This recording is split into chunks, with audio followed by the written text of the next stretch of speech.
Welcome to NFL Daily, where we're just opening for Beyonce all week. I'm Gregg Rosenthal here in the Chris Wesseling podcast studio with Patrick Claybon and Jourdan Rodrigue. We're talking every single AFC team today, and maybe later we'll walk across the street and go to SoFi Stadium for one of Beyonce's 6 straight sold-out shows. No? You're getting out of here? If you're buying, Greg, I'm in. I'm not. I'll see Beyonce for free. I was gonna say you got a +1 or I can't afford that. And also, it seems like there's a lot of pressure to dress in country wear. It just seems kind of silly. You don't own It's for a me. 10-gallon hat? I do. Not even ironically? I do like Cowboy Carter. I do like Lucinda I love Williams. Cowboy Carter. You know, I like a. I mean, to be fair, I don't think I dislike anything she's ever made. So Controversial take there. I always think when I see Blue Ivy, her daughter, up there, and she was up, there's a clip of her dancing on this, that she was born just 2 months after my daughter on the same floor of the same hospital. Oh, there it is. In New York. And then I always imagine whatever Blue Ivy is doing, which is always something like dancing in front of 80,000 people, and be like, man, it'd be crazy if Ellis was doing that. I don't think she could do that. She can do anything. Great things. We're going to talk all 32 teams over a course of 2 days. We already hit the NFC, and now we're going to do the AFC. Are you ready for this, Jourdan? I'm so ready. Don't I look ready? I'm clearly visually prepared. 2.5 minutes on the clock for each and every team, and we're going to start in the South again because the South has something to say. The AFC South had a great weekend when it came to the NFL draft, and we'll go with the number 1 overall pick, Tennessee Titans. All get us going. Hadn't mentioned on the show yet, by the way, that Tyler Lockett is a Tennessee Titan and is projected to be a starter because they don't really have many options there. I like some of their later draft picks, like Eric Ayumanor and then Chimere Dike, both 4th-round picks. But guys, in terms of Ayumanor might have a little bit of an injury thing. They are a team, and I saw Paul Kaharski, who covers their team, kind of make this point, and I thought it was a good one. With the guys they took, Kevin Winston coming off of an injury, Cam Ward, a guy who's going to have to develop without the best weapons around him. Their 2nd-round pick, even Elijah Dejo, guys who are going to need to develop. This is a roster and a coaching staff that is going to need some patience and is going to need some time. And you do wonder with their ownership group, they have not showed a lot of patience recently. Will they actually give Brian Callahan a chance to grow into this job? Because, man, just looking at the roster on paper, it might still be the worst team in the NFL. I know it doesn't usually work out like that, but I feel like Brian Callahan's got a tough job. Will this, organization be patient with him? Yeah, I mean, I hope so. He seems certainly like he does actually have ownership's ear. You kind of see this in some of the strategy of deciding to move on from a quarterback of the previous regime and Will Levis. Obviously, Cam Ward was the obvious number 1 overall pick for many reasons, especially the fact that the Tennessee Titans needed a quarterback. What you said about patience, I really liked, Greg, because I thought they approached this draft itself with that ethos in mind. To me, they didn't reach a lot. They didn't try to push the board further than their own board was going. It sort of fell to them. And part of that is when you have so many needs, you just have to be honest about who you are and what you are in that phase of your team build and just let the picks fall to you because you need help everywhere. I did because there was the idea from some folks that they reached up for Femi Oladejo out of UCLA, who is you have to project with him because it was 3 games into the season and they were like, hey, we need you to be an edge rusher for the rest of the season. And so he actually had production there and had a good week in Mobile, where I don't necessarily think that was a reach. I agree. And he could contribute early, but set your expectations, right? I feel like there's been 2 consecutive quarterbacks, and I know the Levis experiment went horribly wrong, but between Malik Willis and Will Levis, neither of them really got a full opportunity to be successful as an NFL quarterback, and hopefully Cam Ward gets that. Yeah, and I mentioned Kevin Winston. A lot of people thought he might be the top safety in this group, but coming off a torn ACL, didn't really get a chance to play as in his last year at college. Patrick, you have the Jacksonville Jaguars next. And I think we will look back on James Gladstone and intangibles the way that we look back at Dan Campbell and biting kneecaps, where it's happening initially and it's like, oh, what are the Jags talking about? Intangibly rich. Intangibly rich. And I think it is intangible with Travis Hunter because he didn't do a lot of the combine, the pre-draft testing, so we don't know. But Caleb Ransall, shout out to the wave, Greg. 9.75 relative athletic score. Let's go. Next pick, Wyatt Mullum, 9.1 relative athletic score. Bayshaw Tootin out of Virginia Tech, 9.5 relative athletic score. The Jags said that they wanted to be fast and get faster. They got a bunch of explosive guys that I think are going to change the way that this team looks and operates. But it all starts with making the commitment to literally be bold and trade up for a player that we have never seen before. And if you're gonna make a trade up for a non-quarterback, why not do it for somebody that we have literally never seen and might not ever see ever again? So I'm on board. And then come out and talk about it with your damn chest. And Yes. that is what happened. Yeah. And you know what? Like, I don't want somebody running my team that does not believe in their draft picks. I just don't. It is a process that in order to fully exorcise mediocrity out of that building where it has languished for years, you have to over-communicate what the process and what the vision is. And so that can be laughed at, whatever, but like that is something that that's who they are now. They're telling you and they're showing you exactly who they are. On their picks, I like how they drafted because they went up and got players, but they also recouped different picks in different ways. And they also got those Lions picks. They also worked there with Jake Temmey now as the VP of analytics over there. They reworked some of the bespoke personality assessments that Jake helped create while in Los Angeles over the last 2 years as their draft strategy was overhauled. And they ran those players that they drafted through that process in order to make sure that not just the athletic qualities were there, but the personality qualities to literally rebuilding a very young core underneath what was already there was something that everyone could get on board with. I do worry a little bit. Can this coaching staff all handle it? Everyone in new positions, offensive coordinator, head coach, defensive coordinator, new GM. Like, there's a lot going on here, but I'm excited. By the way, Gabe Davis, still on this team. Just wanted to point that out. It's like they never mentioned Gabe Davis. Is he going to still be on the team? He makes a lot of money. I don't know. Like whenever they talk about the receivers, like they literally don't say his name, which is weird. It's like Milton with the stapler. The Houston Texans. I also would say everyone check out that Mike Silver Jaguars piece because they let it be known basically the players that they were really wanted, including R.J. Harvey. I was interested. The Denver Broncos pick, Ashton Gillette, the pass rusher. All right, you are up next with the Houston Texans, Jourdan.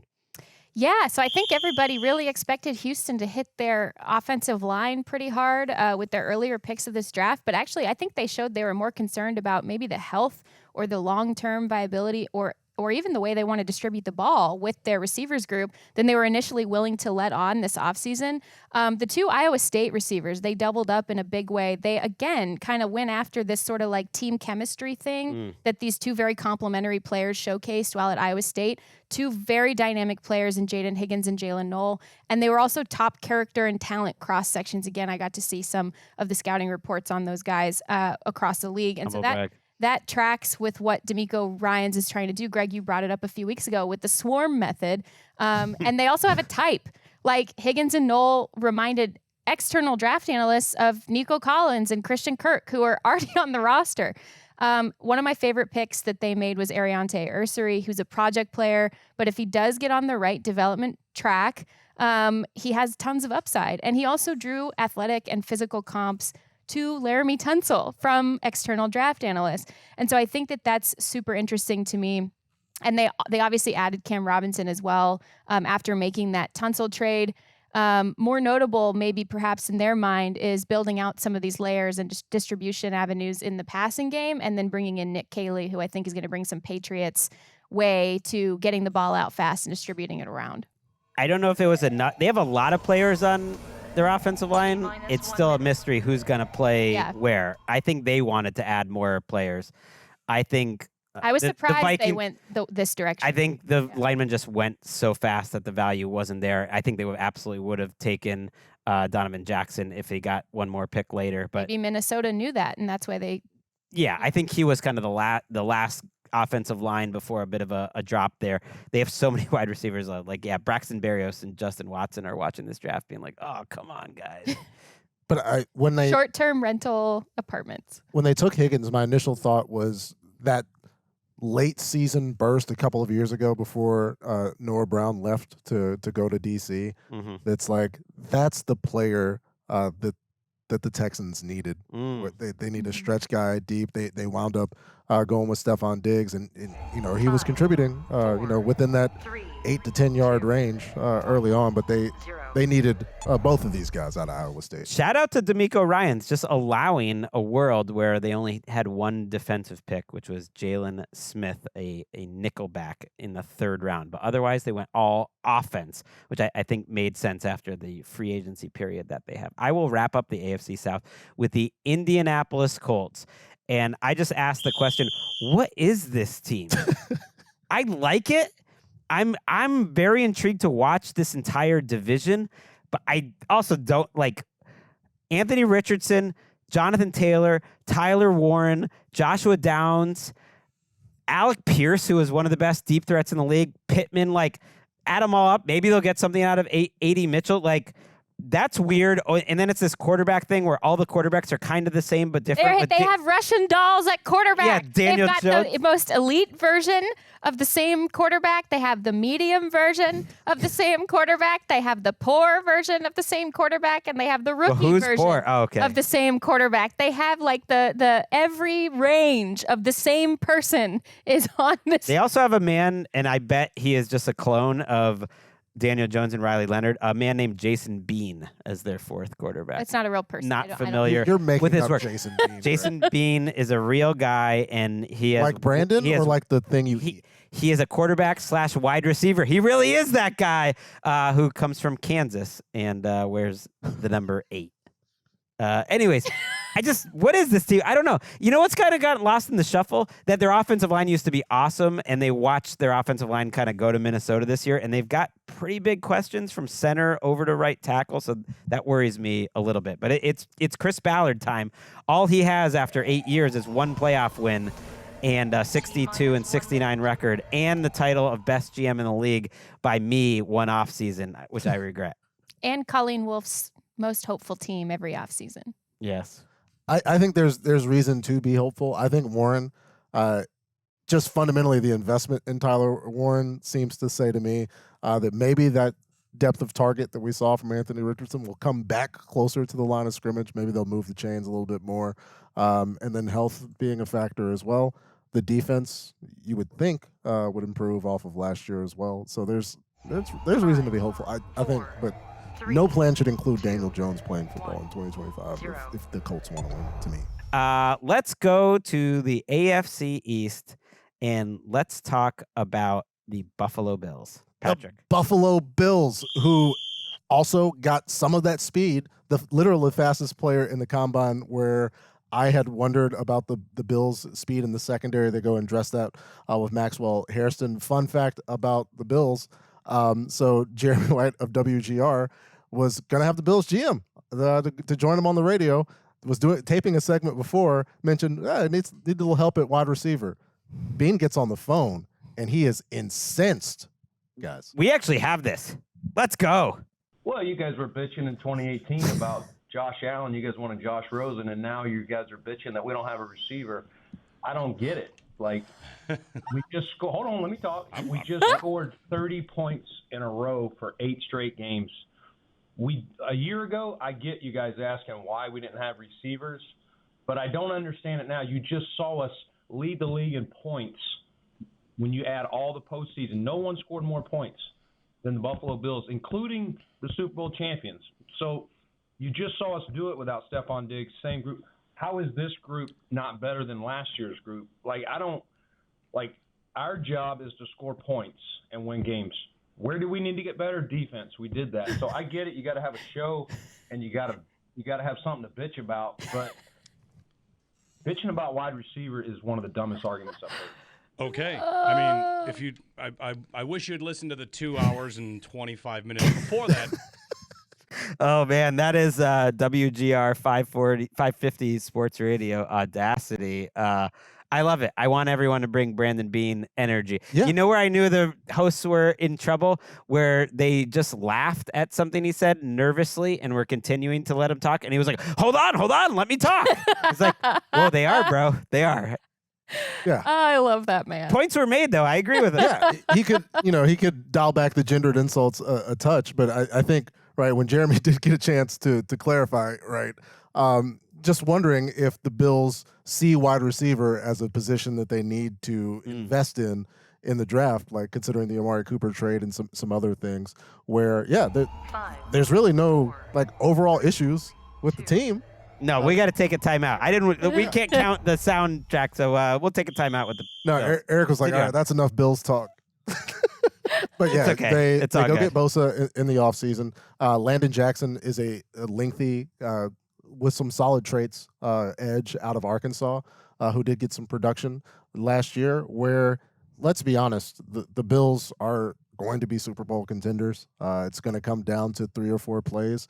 And there's really no glaring issue on the roster for them to repair, which is probably why Brandon Beane reacts so vigorously to the insinuation that there is. Yeah. Aside from like the tone and how mad he was, I do think he's right about one element, which is they just needed to improve their team speed on the back end of their defense. As much as I like the safeties, DeMar Hamlin and Taylor Rapp, they needed to get faster anywhere in that secondary. And I think that when you go with Maxwell Hairston, who has his own background that Brandon Beane also had to address, that he says that they did thorough research on, but the traits itself specifically with Maxwell Hairston, he's got the speed. And so that's where they needed to actually improve. I think similar to some of the moves that they made up front, they're constantly going to be rotating in new defensive linemen on that team. It's just the way that they're built, front to back. But this time they did actually address the back half. It is a good test of the continuity versus, wanting to inject new talent sort of argument, because they should be better. They're the same exact offense, but adding Joshua Palmer. Sometimes do you want to mix it up a little bit? Like they've had incredible health on their offensive line, and that's great. And I hope they continue. But it is an offense that's trying to build, and defense was their problem. And it's a defense-led culture there. At least it has been for a long time. And they were I think not even in the top 10 in DVOA in terms of defense by the end of last year. They bring back Tre'Davious White, we hadn't mentioned, so they'll give him a shot. They bring back Dane Jackson. I also think it might have been, in terms of taking all defense early in this draft or throughout the draft, that you pick up 2 guys in the offseason in free agency that are immediately suspended that you weren't expecting, Larry Ogunjobi and Michael Hoyt. So you might need some extra guys to actually take snaps early. So Landon Jackson, Deion Walker in the 3rd and 4th round, TJ Sanders in the 2nd round, maybe an eventual Ed Oliver replacement. A lot of defensive pickups. All right, let's move on. It seems about right in terms of time. Jourdan, you are up next. Who do you got? You gifted me the New England Patriots. Yeah, that's right. Greg. Thank you very much for your charity on that. If you're Drake May, you feel really good about what the Patriots did in this draft. Will Campbell is a stud, even if he doesn't quite yet have the Gregg Rosenthal stamp of approval. Kyle Williams was quietly one of the best receivers in this draft. He just gets open, and he'll push Stephon Diggs to regain a little bit of that juice we know he still has. I think having a competitor in that room with Stephon Diggs is a good thing for specifically Stephon Diggs. Travion Henderson gives him a runner, but what I like about this pick is he also gives them answers and outlets in the passing game for a quarterback. Pretty much all of these moves that you can see early on are to help Drake May either with pressure, combat pressure, or to get the ball down the field. Jared Wilson, I really like this pick, 3rd round center. He can also play guard, but I think quietly over time, he'll become one of their most important picks because they signed Garrett Bradbury. They're heavy in the center market in free agency, and they ended up signing Garrett Bradbury, who was not coming off some great production. And I think that Jared Wilson can ultimately come in and be that guy for them, although he can help at guard first. So all of this in a vacuum, but also in combination, says this is a Mike Vrabel draft, first and foremost. It was Mike Vrabel all over this entire draft class and all over this free agency period prior. But also, everything they're doing is with one eye on maximizing Drake May in a variety of layers and a variety of levels, not just with the offensive line, but also with everything that's around him in the short term. They're going to have one of the most important training camps in the league because they need to sort out the 9 receivers or so that they have. Like Kendrick Bourne could be anywhere from the leading receiver on this team to not on the team. Jalen Polk could be not on the team to, who knows, maybe he improves a lot under a new staff. Like Demario Douglas, I think, is going to have a role, but you just don't know. And then it's a very similar case in terms of the interior line positions, left guard and center, because everyone in New England's like, well, we got center settled. It's Garrett Bradbury. And talk to some Vikings fans. No. That's why I love this Jared Wilson pick. The team does look much better, but they're thin at cornerback too. They're going to need to figure out who's behind their top 2 at cornerback. It's kind of just wide open right there. They drafted a rookie kicker from Miami. They drafted a long snapper. That was a little wild, like feeling themselves, and they cut my guy Joe Cardona, the last remaining Patriot with a Super Bowl ring, which makes it sound like it was so long ago. It was 2019 when that game was, and he's gone. Yeah, they managed to go the whole draft until the very last pick in Kobe Minor to take a cornerback out of Memphis as Mr. Irrelevant. I hope he has a great time down here, going through all the events. But you would wonder how much the Vrabel influence had for some of these, especially all of it. Yeah, to me, I mean, it's cool because we do have a body of data where it was not Mike Vrabel in the draft room, and now we have a body of data where it was Mike Vrabel in the draft room, and I think we know at this point how influential he was, his intel was, and his staff intel too. John Stryker, I think, plays a significant role in that building, not just on the football side, but in the analytics and talent identification process. And I do think that this is where you're starting to see the power structure shake out after a few years of questions about what a future power structure would look like. To be fair, like they're still having Elliot Wolf do the interviews and stuff. There's still a lot of Belichickian weirdness that they're sort of pretending that he's the guy when all the reporters locally, including like Greg Bedard, Tom Curran, stuff like say, no, it's Mike Vrabel. It's Ryan Cowden is his number 1 guy that they brought in. We're honking too long. Well, that's the Let's go to way. the New York Jets. This is going to be mine. And, as Lil Wayne once said, real G's move in silence, like lasagna. And that's how the Jets, I think, have been operating this offseason. And I just love what they're doing. I feel like I'm repeating myself, and that's a little Wayneism as well. Repetition is the father of learning. Not that like he's the only person that says that, but it's true. I just think everything they have done has made a lot of sense. I think Mason Taylor is going to have a big role right away. I think Armand Membu was a perfect marriage of fit and need. They just needed that right tackle, and there he was, this high ceiling guy. Azariah Thomas, their 3rd round pick, is going to be able to compete right away. Their pass rush is a little thin overall. You can't fix everything in one offseason, but I believe that this is a team that has a vision of who they are going to be. And we talked about Vrabel and all the juice he has with New England. Aaron Glenn Sneaky has a ton of juice for a first-time head coach. He is one of the more powerful, I think, first-time head coaches, because I could be wrong, Patrick, but my view of it is he's the most important person in their front office too, which you don't always see with a first-time head coach, but he's been around the league a long time, and I think he's the right guy to handle it. Yeah, and you can see the influence where in the forefront and pick 130, right? He gets a player that was recruited by Nick Saban and played the star position at Alabama in Malachi Moore, and again, hearkening back to that Brian Branch success that they had in Detroit. I do wonder about Arian Smith. I know he can flat out fly, but the reactions from everybody affiliated with Georgia was that Arian Smith cannot catch. Oh no, at all. And so it's an interesting spot there, but if he gets open, I guess people got to cover him. So why not? Yeah, and I think so much of this offensive identity is going to be run through an MFer's face. I think that's just what this team offense wants to be. When you get Membu and you get Mason Taylor and you've got him either blocking or detaching from the stack, I mean, this is going to be a group on both sides that has some attitude, and I think Aaron Glenn does bring a lot of that juice. But also, I think that's going to permeate through the entire cohesive team and not just stick on one side of the ball. And I do think it's a team built around Justin Fields. It's not like Justin Fields is going to be their quarterback forever necessarily, but for this year, they are built Can you around just Justin Fields. imagine Justin Fields running like some sort of detached triple option concept behind Armand Membu and Mason Taylor's out blocking downfield? Oh my effing God. So you can build a team around somebody without having them literally pick the rest of the players. Am I excited about the Jets? Yes. I know. What? Let's do it. Too. How are we feeling about the Miami Dolphins, Patrick? We feel good about the Miami Dolphins because Beyonce is going to be across the street. I'm pointing the wrong direction. Beyonce is going to be across the street, and the Dolphins said, "Let me put this on you," right? And they get Kenneth Grant out of Michigan, who I know you're looking at the height and the weight, and you're thinking, "Oh, this guy's a nose tackle." Kenneth Grant was playing in the B gap a lot, like Hey now. getting quick. The B gap, the BEY gap. Yeah, all right.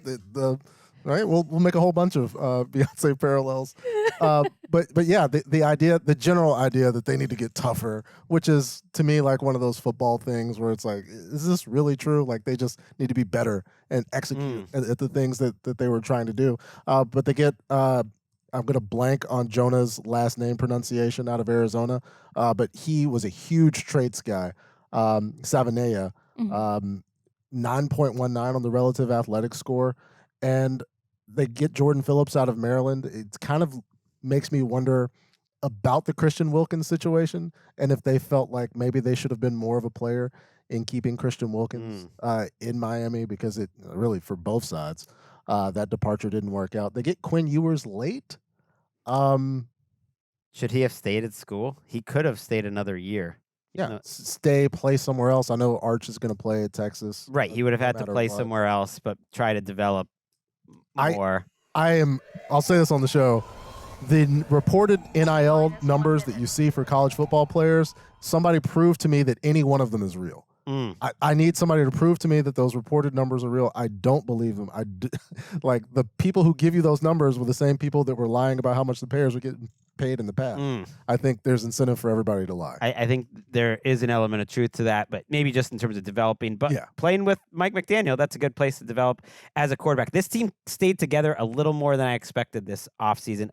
Although Chris Greer, after the draft, did mention maybe timing for Jalen Ramsey's trade wasn't right. And then I looked, financially, they can save a lot more cap space trading him after June 1st. Yeah, saving the money that they didn't have to give him in the first place, but still did. Yeah, so I think that the Miami Dolphins fan base overall would like completely revolt if they did not go trenches with their early picks, and they did. They went defense up front, and I think that's smart. They had to. They look like a soft team in the winter, and they have to not be soft in the winter. They also need to get some cornerbacks because they don't have many if Jalen Ramsey's not on that team. They have talked to Rasul Douglas, reportedly. All right, we have gone through half of the AFC, and what we're going to do here is we're going to make some money off advertisements. That's what floats this whole boat.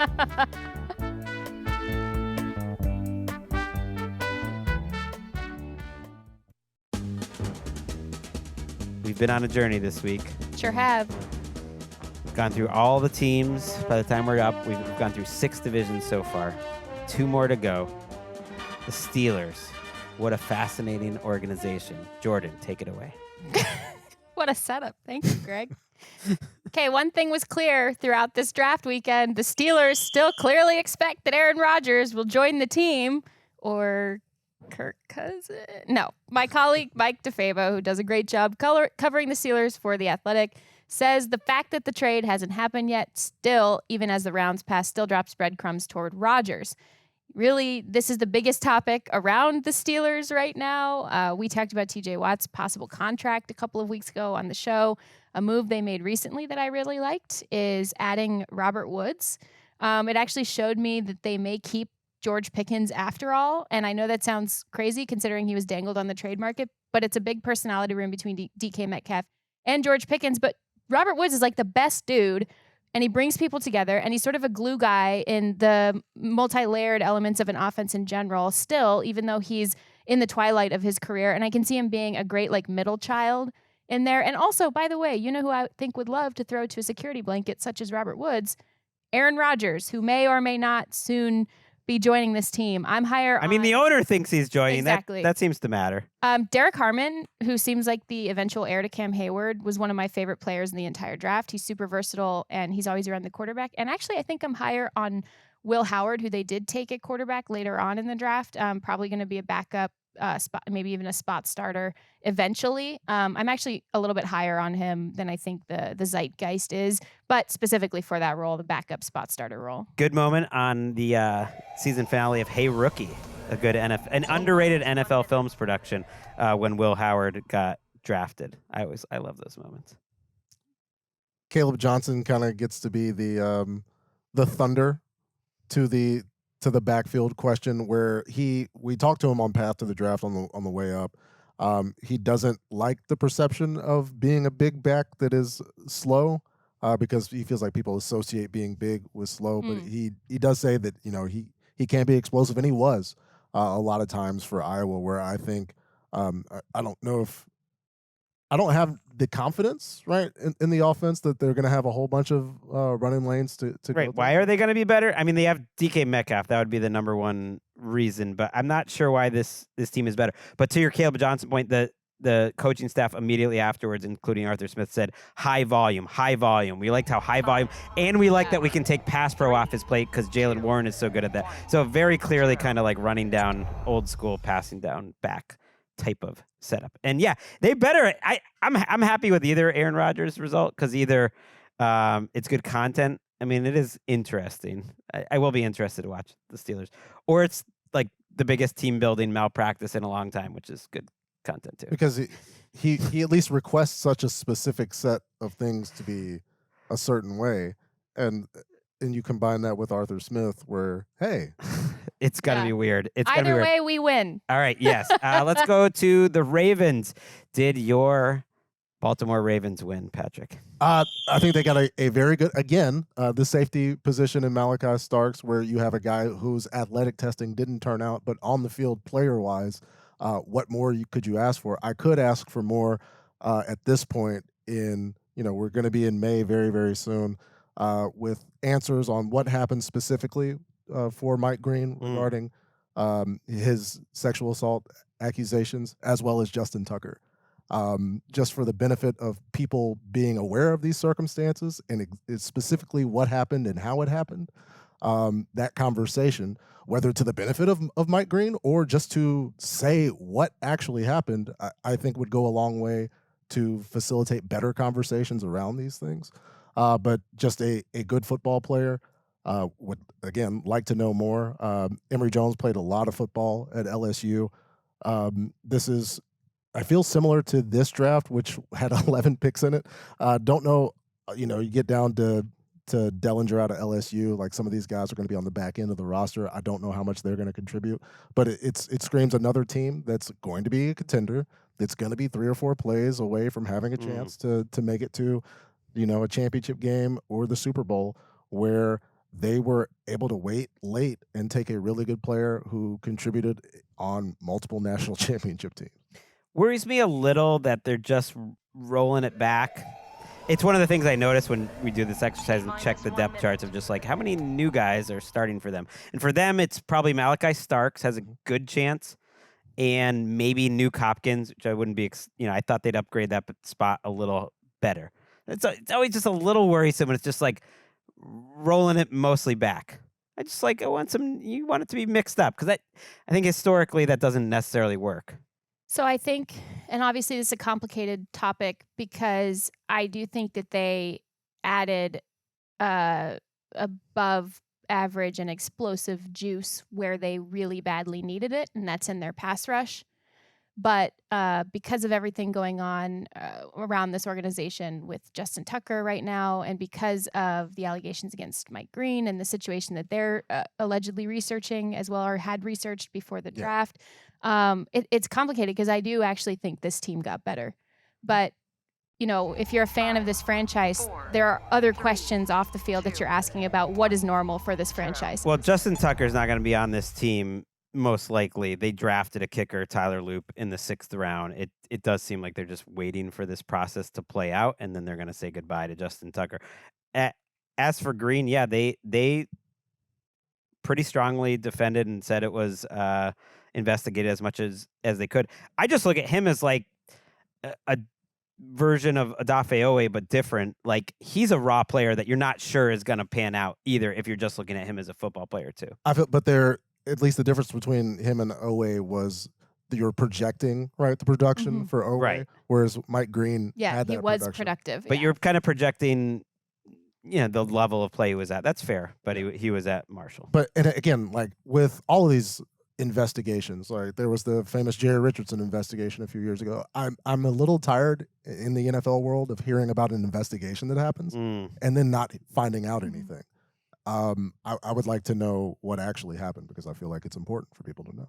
So let's go to the Cincinnati Bengals. I talked about it with DJ on our last 40s and free agents, but I do want to mention it here that Demetrius Knight, their second-round linebacker, is going to be one of the most important rookies in this entire class because he's going to be starting at an incredibly difficult position for a rookie inside linebacker, like right off the bat. They have no other option. They are going to get rid of Jermaine Pratt by all accounts. And that's kind of true of their whole rookie class. Like Shamar Stewart, I think, is going to have an important role on this team. Dylan Fairchild, who said it was the honor of his life to protect for Joe Burrow. Love that. In the third round. Has a good chance to start too. So I'm not really making any evaluation on them. It's just, I think this is one of the most important rookie classes in the NFL because it's the Bengals and because they were somewhat surprising picks, at least the other two. And that I think they're all going to have to play right away. Whereas a lot of true contending teams are not asking their guys to do that right away. Yeah, and we mentioned this was it last week? I think time has no meaning anymore, but I think it was last week during our incredibly disastrous mock draft that it wasn't disastrous. It was entertainment, and no one got their mock draft right. We had a blast. I just love the immediate wrenches we threw into the entire system in the top 10 and with 3 different players that you and I thought would go that we liked. And we were wrong on all those. Yeah, it's fine. It's specifically. Fine. Like I was wrong on Jahad Campbell. I'm including me on this, Greg. I would never put you on an island like that. I mean, I had Shedeur Sanders going in the top 10. You did. Yeah, you did. But you know what? I like that if you say, hey, we're going to like fall guy our defensive coordinator and then hire a new defensive coordinator, and that's supposed to fix everything. Like, you have to get that guy some players, some young players, some energetic players that, this is what they actually went about doing. And it's kind of one of those things where I do think that they did, quote unquote, enough, or they think they did enough in their passing game and in sort of the schematic elements of their offense. Yes, they could always stand to add offensive linemen, and they did. And this is where on the defensive side, you really needed to add guys who are going to have a trial by fire situation. Just a little news update. They did pick up the 5th-year option for Dax Hill, which I thought was an interesting call, but has shown more than enough. Really, those 5th-year options are good deals for the teams. Yeah, if we're scapegoating Lou, then this is it for Al Golden. Like Shamar Stewart, who seemed visibly upset at the time he was drafted. Oh my gosh, the best work Jamie done. handled that so well. Jamie carried the draft at that point because that interview could have gone horribly wrong. But Jamie's able to, to bring him back, a South Florida guy, who like, hey, you're going to play I don't think he against was Lamar. upset about the Bengals. I think he was upset that he fell to 17 for whatever reason, which seemed like a totally normal spot for him to go. But, you get expectations. Expectations are a bitch. Let's talk about the Cleveland Browns. The we are expectations so off the rails with this one. Yeah, I'm loopy. Oh my god. The Browns, you're up. Okay, guys. Expectations are going to be low. Is how I'm going to land that plane. Are you guys ready? Yes. Yeah. Here is a non-comprehensive list of people who could also be added to the Cleveland Browns quarterbacks room before training camp begins. Daniel Jeremiah, Matt Saracen, whichever one of Phillip Rivers' kids is the oldest, Derek Carr, and Lord Farquaad. Oh. Okay, the Browns actually had a very good draft once you get past doubling up on the quarterback, which if you're looking at value per pick, which at least one person in the room was, because this felt like a Frankenstein draft where everybody in the room each had their own favorite pick, and then that's what they went with, including the owner. If you're looking at value, analytically speaking, getting the most highly valued player on the board at that point in Shedeur later in that round in the draft does make sense. I'm also actually way higher on Dylan Gabriel than I think the general consensus is. No, I'm not saying, he's going to go out. So are the Browns. I said, no, I'm not saying he's going to go out and become like a starter, but I think this kid can play. And I think the only bias really that we have against him is his size, which is a fair bias to have. But when I was talking with people last year about a story on left-handed quarterbacks that I did for The Athletic, he was getting rave reviews from NFL people for the way that he can excel in a timing offense, the way he can move and distribute the ball, and specifically conceptually that Oregon offense is very similar in a lot of ways to a spread out version of what a lot of systems do in the NFL right now. And so that's what I think Kevin Stefanski specifically identified in him. And I think that Kevin Stefanski and Shedeur Sanders together also raised Shedeur Sanders' floor. I do think that overall, they had a really, really solid draft. I loved the Carson Schlesinger pickup. A lot of teams had their eye specifically on where he would go, and a couple teams were ready to try to come up and get him. Harold Fannin Jr. is an absolutely phenomenal, like unicorn type of player who could really succeed there. So whoever picked those guys should be in charge of the whole operation. Don't know who it was, but whoever it was that picked specifically those two players. I think we could say it's Andrew Berry. Should be in charge. We could say it's Andrew Berry. But- Shedeur might have been on it. But we'll never know. We may find out in 5 years, and Jimmy Haslam will be like, yeah, that was actually on me, and I'll take the blame for it. Where you just don't know how. Literally, the first thing we saw in the draft was Jimmy Haslam looking directly over Kevin Stefanski's shoulder on the draft room shot. It was like a CBS interview. Yeah, he's like he's overbearing in that capacity. But yeah, Harold Fannin was my tight end too, and they get him at the 67th pick in the draft. And we'll see what as we get a billion people in the quarterback room. But I who's fun to add to Including this DJ. mix? I hope a DJ's. You know who's fun to just add to this whole offensive mix? Deontay Johnson. I can fix him. He is now a Cleveland Brown, and no fifth-year option, by the way, for Kenny Pickett. Not a surprise. I personally don't think Kenny Pickett will be on this roster come week 1. Maybe Joe Flacco won't be on this roster. One of those two won't be on this roster. Would be my guess. I guess the Kirk Cousins thing is never going to happen. You say one of the quarterbacks, one of the rookies will be starting? No. I would guess Pickett or Flacco starts, and Gabriel and Shedeur are both 2 and 3. But they could go the other way and just go 4 across, which teams have done. They have another every once in a while. first-round pick next year. They're also doing the thing where they're maybe not necessarily trying to win right now. They're not intentionally tanking. They're building like a young core of really exciting traits-forward guys. I guess I should call it timeout here, but we don't have to go around. But timeout. That was quick on the glass there. Good job on the keys there, Eric. It's ready.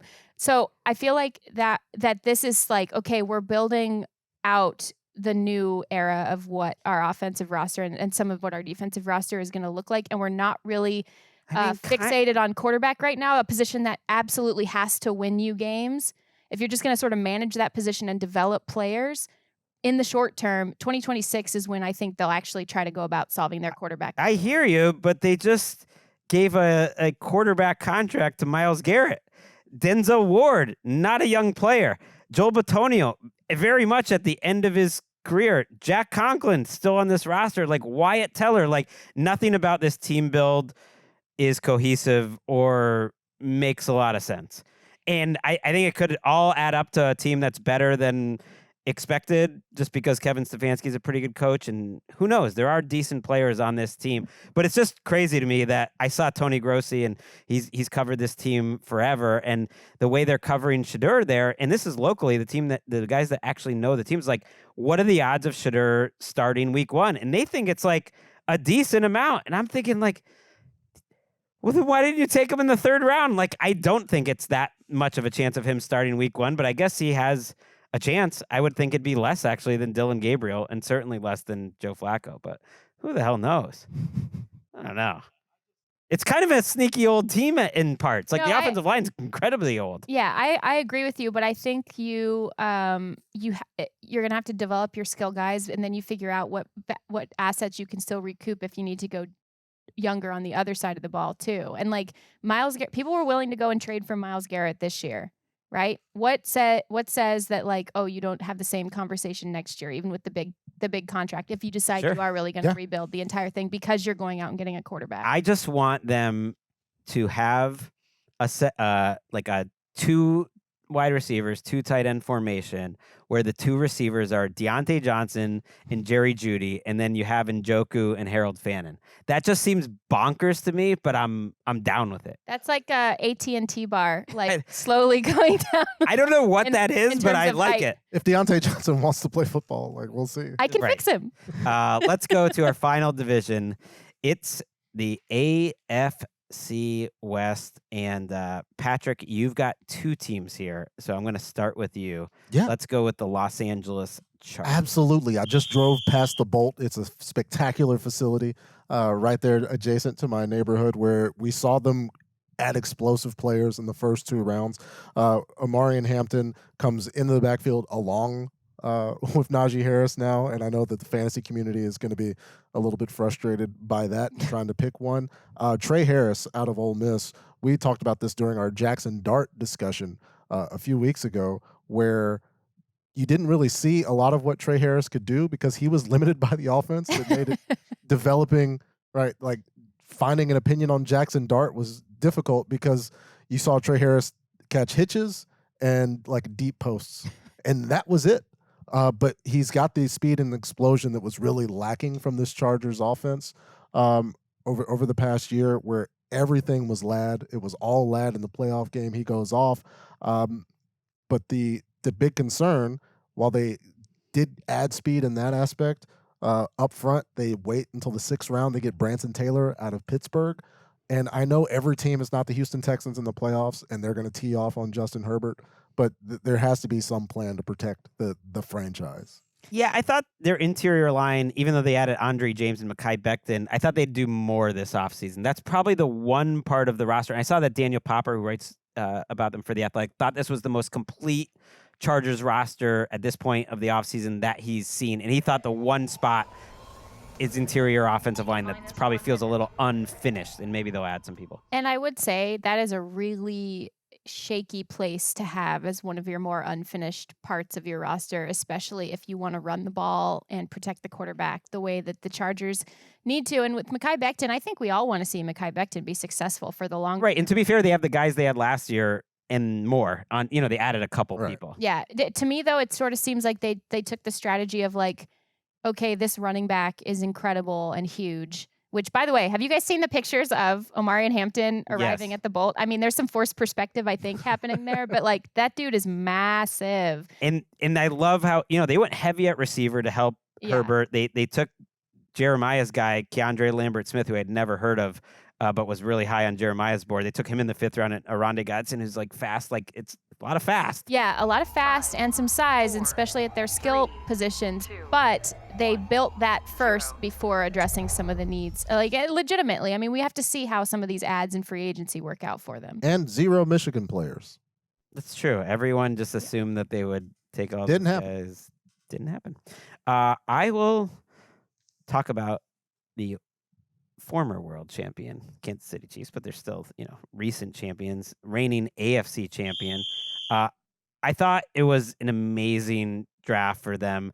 Now, it might be because I'm Ollie Connolly pilled, and he just loved Omar Norman Lott more than like any random player in this draft. The 2nd round pick that they took that didn't have a ton of snaps at Tennessee, but just seemed like he could be a difference maker in terms of helping your team stop the run. They take him in the 2nd round. And then I know Josh Simmons has some medical red flags, but if you took the guy with the highest ceiling as a potential future left tackle, man, it's exactly what they needed. I think they've had a really nice offseason quietly. Their running back room lacks a little juice, but when I look at this roster, I think their number one issue is just how hard it is to be the Kansas City Chiefs year after year. Like, if they're tired of just being this good and the expectations, because otherwise, I actually think the roster on balance is in a better spot than when they won the Super Bowl, for instance, 3 years ago. I think we're going to be looking. I really like Noel Campbell. I like that the Chiefs and Spags picked him up. I feel like we're going to be looking at this secondary even this year, maybe a little bit down the line, and say, how the hell, when did that guy get there? Because he's just one of those people. I think, okay, Brashard Smith is so Chiefs coded of a pick. He's a former receiver. He's a one-year starter at SMU. He's a former receiver, and then he had 1,977 all-purpose yards in 2024, which only ranked behind Ashton Janty, Cam Scadaboo, and Omarion Hampton. Seventh round running back. And they sold him. 7th round running back. Yeah, that's a good point to bring up that I should have started with. The coordinator there, Rhett Lashley, he sold him on coming to SMU because he wanted to turn him into Isaiah Pacheco. So this is like such a Chiefs-coded pickup. And again, similar, I like Noel Williams a lot. That was my second favorite pick. This Brashard Smith pick was, I'm really intrigued and interested to see what the Chiefs ultimately get out of him, and to have the potential that he has and not a lot of wear as a running back would on his body, I think is important. And hopefully he's able to contribute, but the fact that it took to the 7th round where they take CEH early a long time ago, relatively, and it seems like the idea is, we can find a guy, and you had to scramble to get Kareem Hunt off the couch because you just didn't invest in the position. I feel like they still need to. Yeah, but they do have a history. You like Noah Williams, who's a 3rd-round cornerback, and they've been really good nailing those mid-round picks. And then Ashton Gillette, the edge that they took, seemed like he was a player that was pursued by a couple of teams. I think the Jaguars liked him. I believe in that article it kind of mentioned how the Rams were possibly high on him as well, and they got him. So we'll see. They need some edge help. You got the Broncos, Jourdan. Yeah, I mean, I think it's really amazing how much more logical and settled a team strategy looks once they have the quarterback position figured out. So the Broncos went from like a laughing stock of a team build in the Wilson-Hackett rendezvous and the Rodgers attempt, and then the Hackett like brief era, to this like well-oiled and ascending team that added strong pieces to an already badass group and still kept building for the quarterback. And it strikes me that, oh wow, it is the same general manager there in George Payton. And I don't know where the hell opposing quarterbacks are going to throw with Pat Surtain, Riley Moss on the outsides, and now Jahdae Barron likely in the slot. And they have an ascending pass rush and a great offensive line. I really think this is a team to firmly watch and put in contention alert in 2020. I wanted more weapons. You can't get everything, though.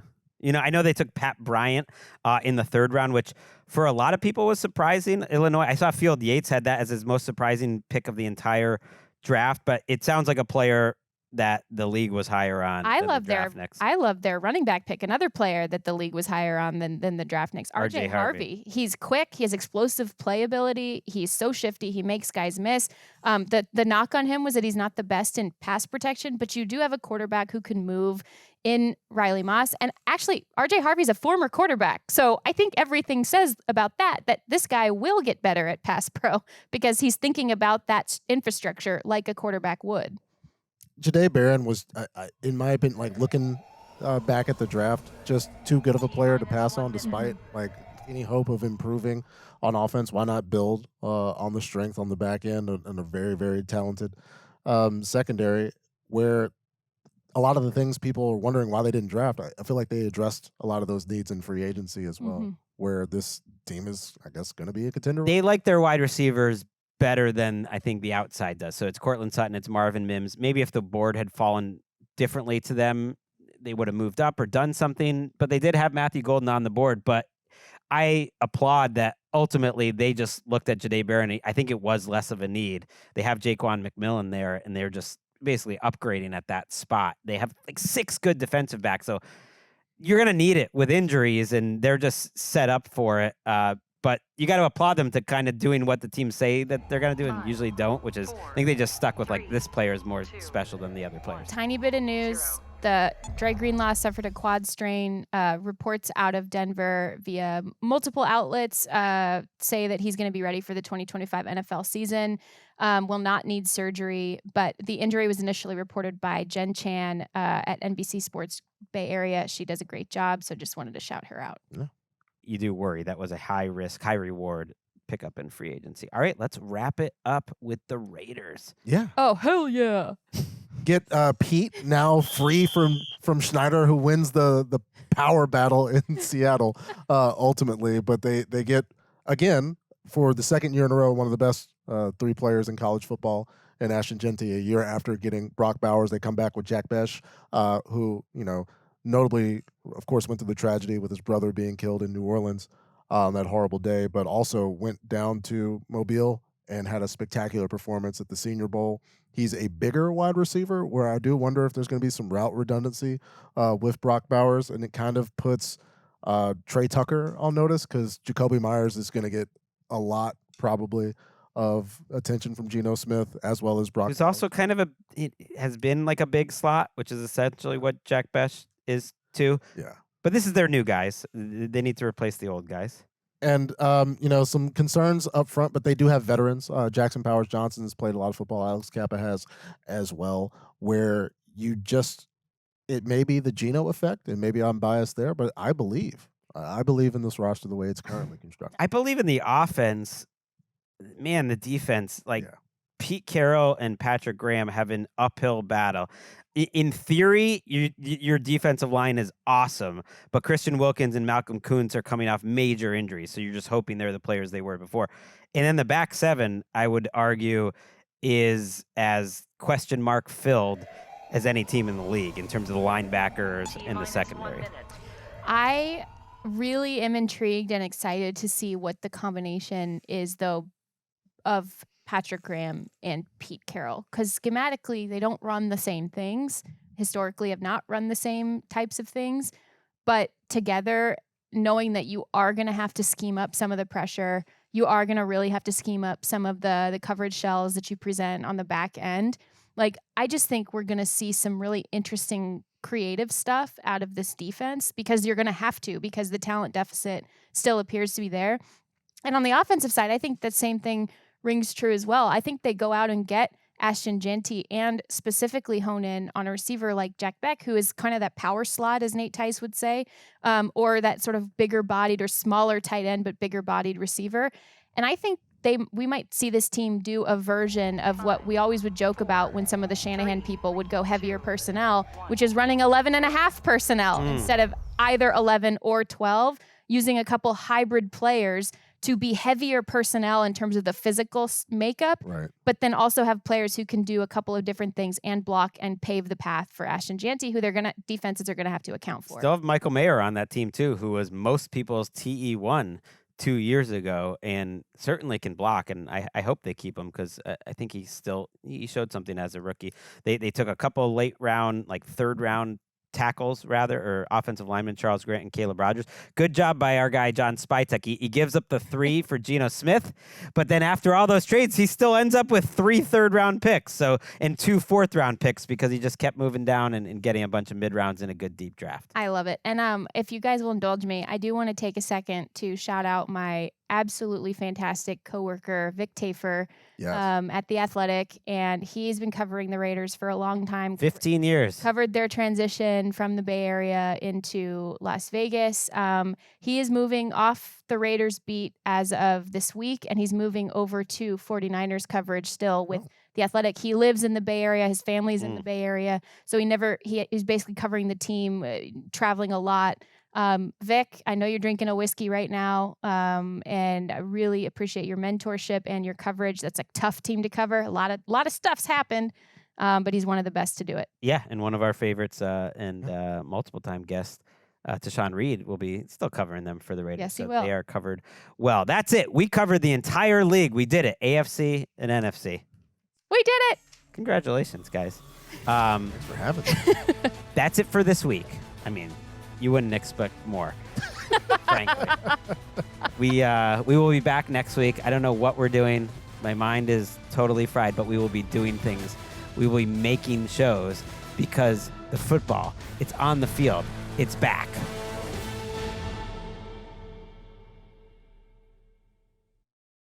Let me sit this ad on you.